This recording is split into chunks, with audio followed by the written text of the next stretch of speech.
All right, we are There we go. live, We're live. How are you? frozen and live. I'm listening to Howling Wind, and actually, I'm just realizing I need to turn the heat down because if it goes on while we're podcasting, Oh, you'll hear a yeah, lot good of point. noise. Be right back.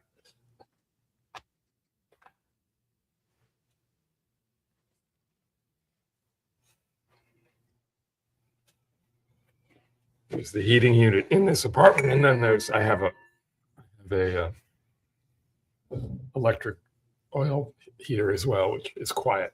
Mm-hmm. So sort of Good. So you maintains the won't you heat. won't freeze while we're doing the podcast. Yeah, exactly. And you may hear some howling wind sometimes, but Well, if I see that's less icicles than start to form on you, I'll let you know. okay. Anyway, uh, yeah. So talking about cold, we were going to talk about something that's going on in this country. For those of you that aren't in this country, you may not be fully cognizant of it, but there's 18 Buddhist monks. I think they're from Thai, they're at least from the Thai Buddhist tradition, and I think at least several of them are Thai. And since October, they've been walking from Fort Worth, Texas, and they're on their way to Washington. And it's been quite a lot of people. I mean, there's a blog post which we'll post on the notes of this show, but it's been quite impressive on many levels. I mean, but we're going to have a guest next week who's a Zen priest up in Minneapolis. So we're going to be talking about two different types of engaged practice. And we talk walking meditation is certainly part of the Theravada tradition. It's actually part of most of the traditions. Sure. Yeah. One way or another. Mm-hmm. And when I go on retreat, the retreat centers have these walking spaces, sort of, which is kind of funny that they build them, but they're there as part of these retreat centers. And you can walk outside, of course. But in the case of these monks, I mean, they're walking. They're just walking, but they're walking, in one direction, and they're walking as a line, and they're walking while they have a destination. And there's actually a kind of purpose to their trip once they get there. But of course, they could have found another way of getting to Washington, D.C., rather than a 2,300-mile walk. Right. And it's not a protest walk. It is simply a walk, which is, in a sense, emanating peace. It's a peace through walk, their right? walking. That's the Yeah. But I mean, walking meditation itself is a way of cultivating peace, internal peace. Mm-hmm. And so in this case, the internal peace that's being cultivated by them as they walk is also being, it's radiating out, and everybody that it touches as they pass. And, thousands of people have been kind of showing up in certain places. And of course, they've had their problems along the way. I mean, I think one of them got hit by a car, and two of them. his Yeah. leg was, Yeah. one of them had an amputated leg, so he couldn't continue the walk. And then they have this dog, a Loca, who also got hurt, but they took him to a animal hospital, and he's joined the walk again. Very cute dog. And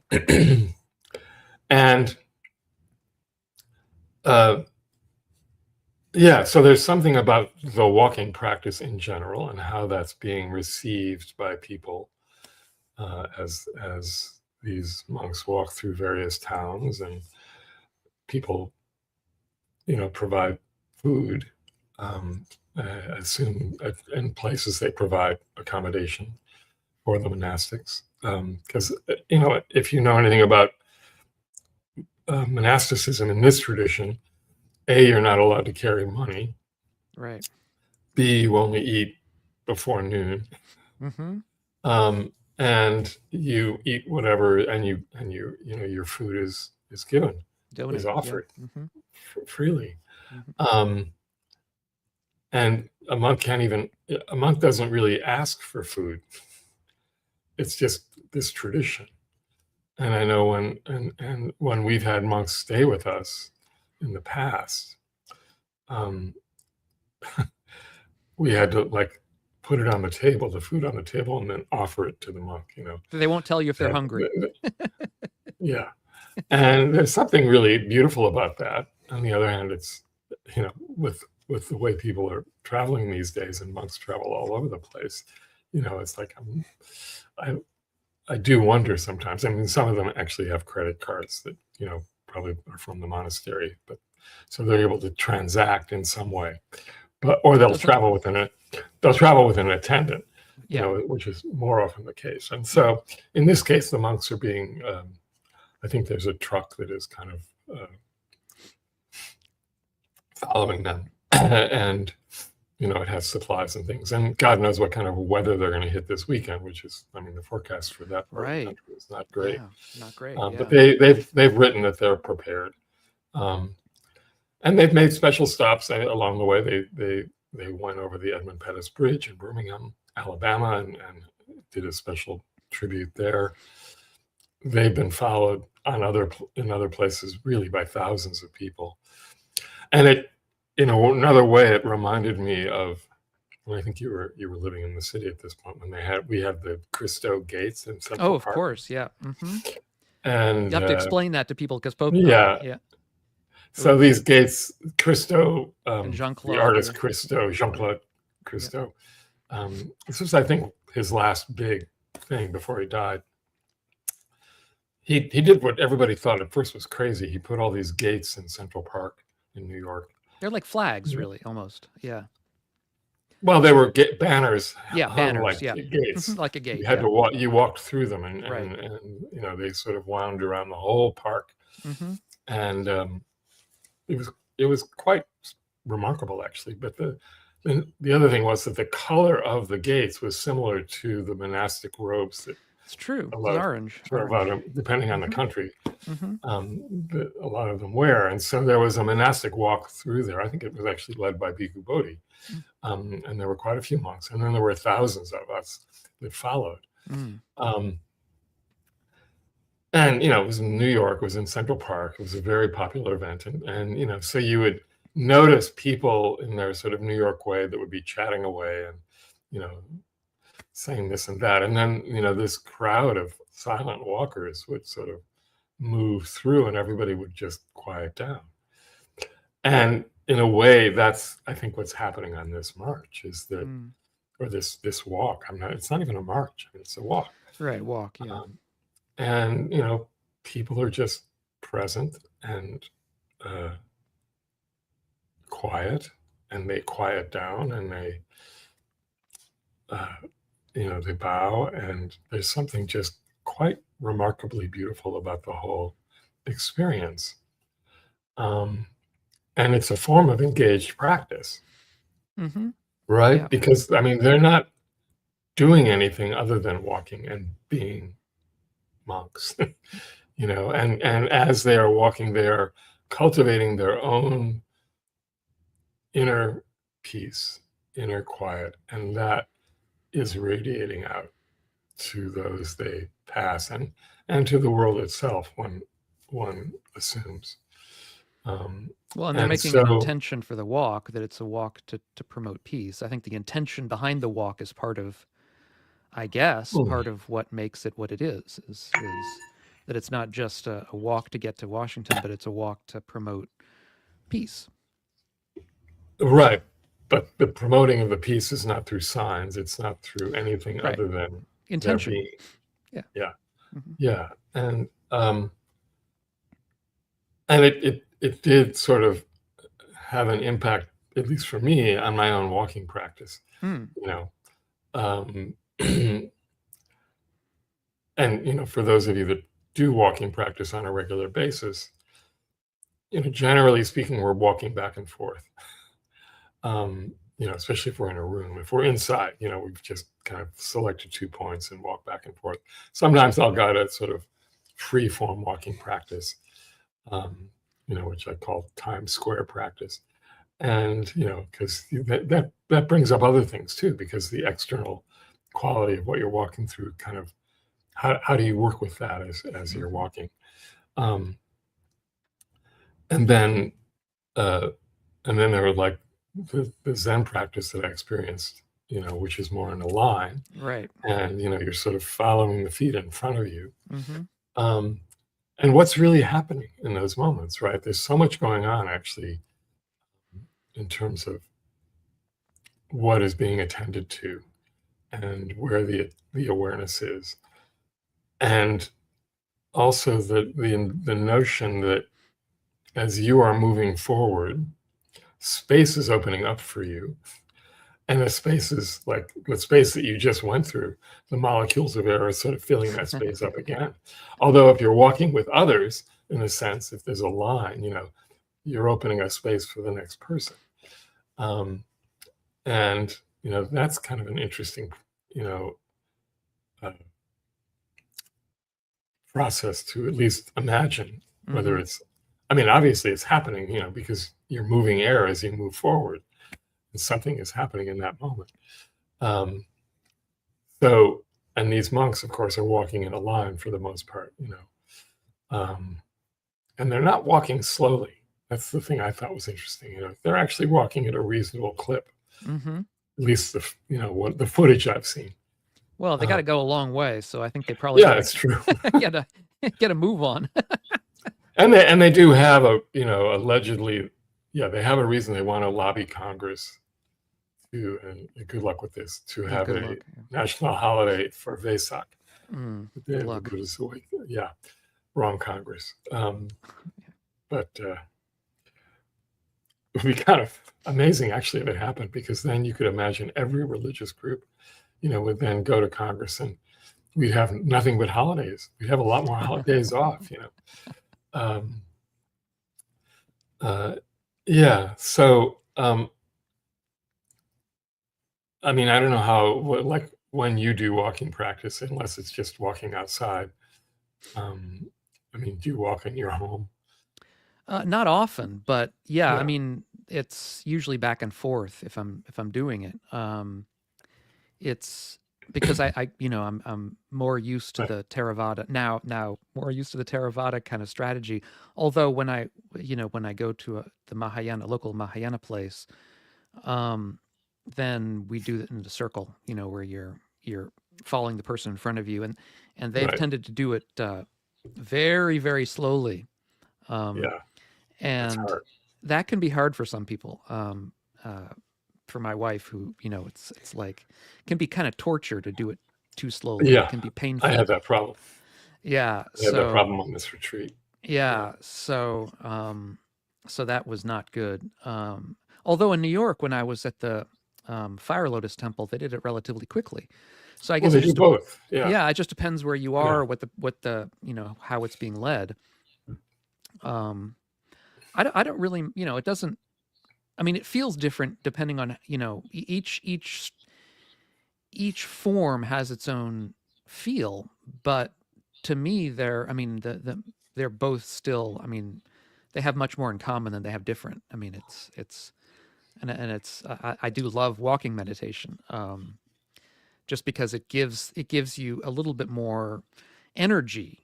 You're doing the same kind of mindful following of experience of what's going on, but the act of doing something like walking can sort of help wake you up, especially if you're a little drowsy or whatever. So that I enjoy it for that. That Zen walking really slowly. The challenge there, right, is that you're walking really slowly, but you're never supposed to stop.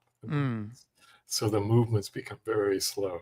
And I was dealing with, I think we talked about this when I saw you in December, that on the Zen retreat, the Chan retreat I was on, we did one of those, and I was still dealing with this sciatic pain, which is right. That's right. It's doing, and it was torture, because when you put your weight on that leg, it's just like, and then the pain sustains while your weight is on the other leg. So it's like, yikes. I didn't do it the second time. Yeah, I mean, it's one of the issues, I think, is that in the Zen tradition, and this is obviously not intentional, but just the way things are, is that since you're sort of obligated to follow the person in front of you, you sort of don't have a choice, Right. in how you do it. Whereas, at least in sort of the Theravada tradition that I'm familiar with, you sort of do it on your own, and so you can pick your own pace, and so that can be more useful to people who are in certain kinds of pain conditions. But right, yeah. And then there's I mean, the other thing is, so that's formal inside, and when you're outside and just walking to wherever you're going, it's really, then it becomes a different kind of practice if we remember to practice.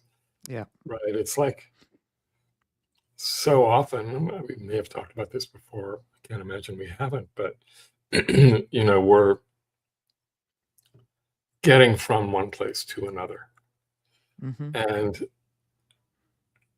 we're often, when we leave a place, going to another place, often our mind is where about what we're going to do in the other place, or what we just did in the place we've left.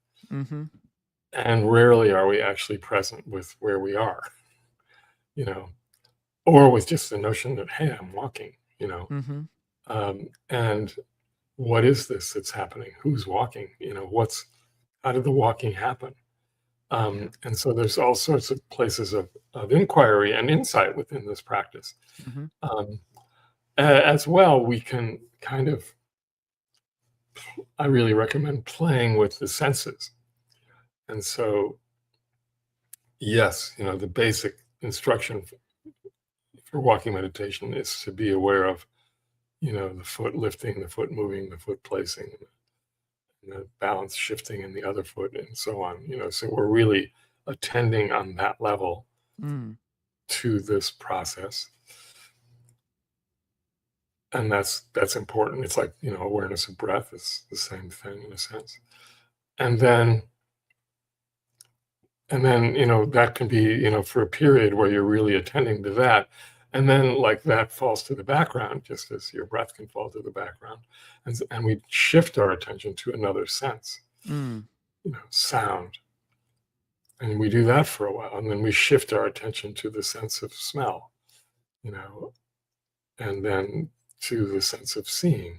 And then open it up to all the senses and see which one becomes predominant, Right. So it's just kind of playing in that realm, which can be really helpful. Yeah, and I also find it helpful. I find it helpful often in doing walking meditation to find a pace that corresponds to my breathing, the pace of my breathing. I mean, it's one step per breath, or one step, or 2 steps per breath, or whatever it happens to be that works for me at that particular time, so that they're both in sort of in a kind of concert. That kind of rhythm, I think, has a certain beauty to it, and I think it has a certain kind of it draws me forward, right? It's like, one step with the breath, one step with the in breath, one step with the out breath, or 2, or whatever it might be. That can be a very pleasant kind of way to practice. Yeah. I remember, Bhante Gunarata used to teach it. And this would be very slow. You sort of in breath, you lift your heel. You see, yeah. Out breath, you lift your foot. In breath, you move your foot forward. Out breath, you place your foot. So it really, it's like that, and then but you can also just do in breath, lift, out breath, lift and move, out breath, place, so just playing, yeah, absolutely. That can be a really helpful practice. And then, I know Joseph Goldstein once, I heard he gave an instruction, like if your mind was really all over the place, that you walk sort of 1, 2, 3, 4, and then 1, 2, 3, 4, 5. So every step is a number, and then you do that up to 10, and then you count backwards. Right. And that that actually is very helpful in terms of, especially if the mind is really all over the place. I've heard that with the breath. I mean, I've heard of similar kind of instruction with breathing, that if your mind is all over the place, you count your breaths that way, or other ways, similar kinds of ideas. Yeah. But it's just a matter of giving that part of the brain something to do, in a sense, so it doesn't get in the way. So calms down. By doing what it normally does. But I suspect these monks aren't really doing that. Right, I would think not. Yeah, I don't know. At times they might. I mean, it's definitely not a solitary walk. I mean, partly because there's so many of them doing it, but also because of the people that are showing up for them. And of course, it's built in momentum over the months. Because I was going to say, it's almost like, it has more in common with alms round than it does with walking meditation. But alms round itself is a walking meditation. But I was going to say, there are certainly, for the Buddha, you're supposed to be doing alms round in a very mindful, meditative way. I mean, it's, formal walking meditation is not really alms round. It's just going back and forth. But it could be seen that way. Yeah. And of course, the Buddha did walk from village to village every day. Yeah. I mean, when he was moving from one monastery to another. Sure. And then we think of course, Thich Nhat Hanh, who's famous, for his walks. And I'm remembering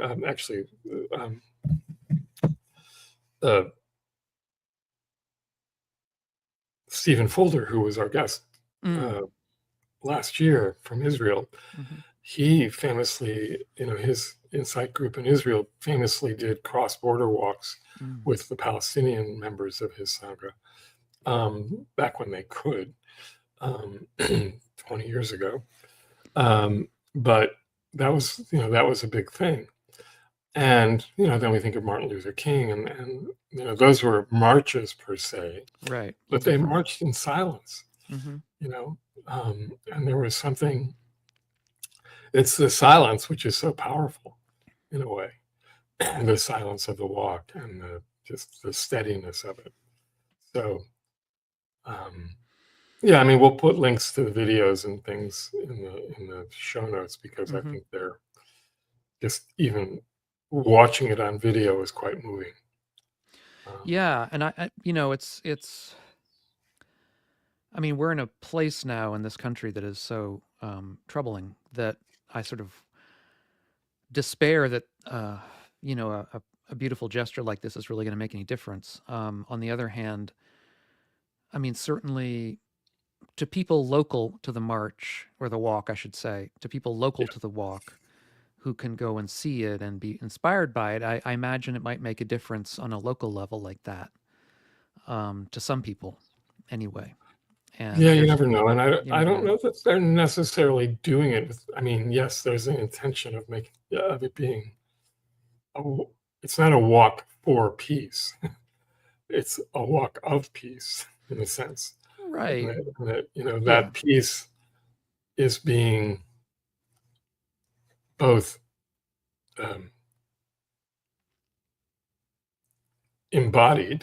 fully embodied, the peace, and that embodied peace is then having an impact on everything around them. Right. Well, if it's an example of engaged Buddhism, then it's an example of engagement with the world and trying to promote or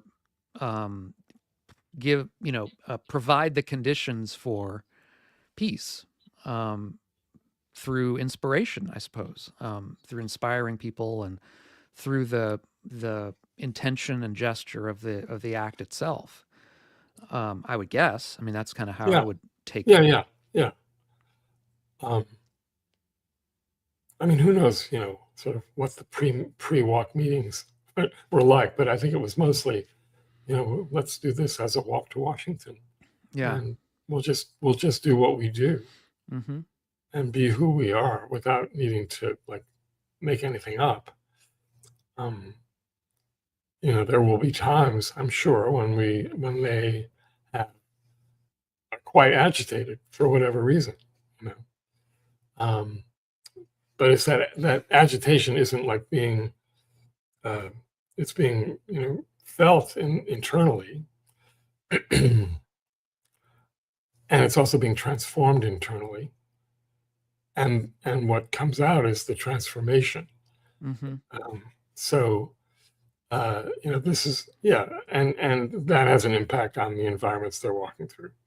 And that's the engagement in a sense. Yeah, and I think another aspect which you touched on already is that there is an element of personal danger in doing this, which can't be overlooked. And I think we might overlook it if the accident hadn't happened a while ago. I was just reading that a truck hit their truck, and that Right. their truck was pushed into a couple of monks who were seriously injured, and one of them, as you say, had to have his leg amputated. So, I mean, they're walking on roads that are dangerous. I mean, at least potentially. And one might imagine just walking around in, parts of this country may not be very safe as it is. So there is that as well. I think that should be, that is part of it. That is just going to be part of what they're doing. That it is partly involves, energy and fortitude, but courage. A kind of courage, and willing to put up with a lot of hardship. I mean, there's it's sort of like when I was reading about it, it's sort of an element of like, there's an element of the penance that I don't, is not, it's that, you can make sort of too much of, I think, it's not supposed to be, one of them, I think you was saying, was walking without shoes and so on. And, I mean, the Buddha did say we're supposed to, pursue a middle path. So we're not supposed to be injuring ourselves, unnecessarily, True. but it does take courage to do what they're doing. No question. Yeah. Just as it took courage for the Buddha to walk through the forest of India back 2,500 years ago. Sure. Or to go out at night in the forest and do meditation alone with the wild animals. And he talks about how scared he was. When he was a youth doing that. Yeah. So anyway, we'll keep track of it and see where it goes. Yeah. I think I really encourage people to sort of just experience it, on video, if nothing else, just to sort of get a sense of what it's like. Yeah. And next week, our guest will be Ben Connolly, who's a Zen priest. Is he a Zen priest? I can't remember what his. I never have my Zen the hierarchy. Yeah. I'm sure he'll let us know. Zen, and up in Minneapolis, and I know today and throughout this period, he's been engaged with the people that are dealing with ICE and victims of ICE. So, yeah. Seriously. All right, friends. Yeah. So remember your coffee. Remember to. And remember to if you're listening on YouTube, to subscribe and like. Yes. Mm-hmm. And if you're listening on the podcast, like as well. And and feel free to come to diggingthedharma.com and buy us some coffee. Sign up for buying us coffee or becoming a member, or whatever you want to do, whatever you feel free to do. Feel free to do whatever you want. And if you're passing through Chicago, you can buy me a coffee. Yeah, you can buy Jon a coffee directly. All right. We'll see you next week. Until next time. Great. Thanks, Jon. Dharma. Keep digging the Dharma. Yep.